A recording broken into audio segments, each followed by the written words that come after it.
Hello everyone, welcome back to my channel. This is part 2 of my peyote stitch series, where I'm going to show you how to create a peyote tube so you can use it to make all sorts of fun things like these peyote tassel earrings.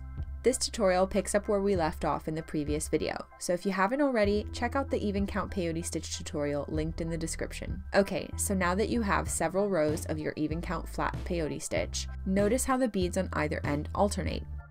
We're going to fold these ends together so they meet, allowing the beads to interlock. From here, we're going to zip up the beads. Thread your needle down through the first up bead on the other side, then diagonally through the alternating bead on the other side, then pull through. Then repeat again, threading your needle down through the next staggered bead on the left side, and diagonally through the next bead on the right side, pull through. Continue threading through until you've reached the bottom of your work.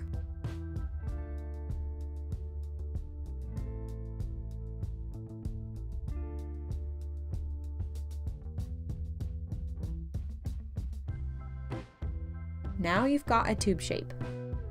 To secure the last bit, remove your stopper bead by gently pulling away the thread until the bead unlocks and slips away.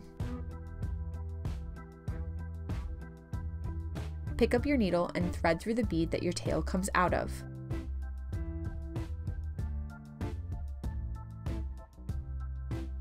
Pull very snug. Then pass up through 2 or 3 beads.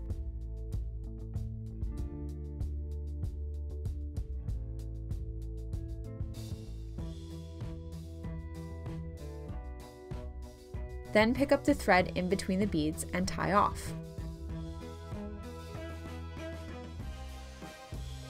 If you've enjoyed this stitch demo, you'll enjoy this other one where I teach you the basics of brick stitch. Thank you for watching, and I'll see you in the next tutorial.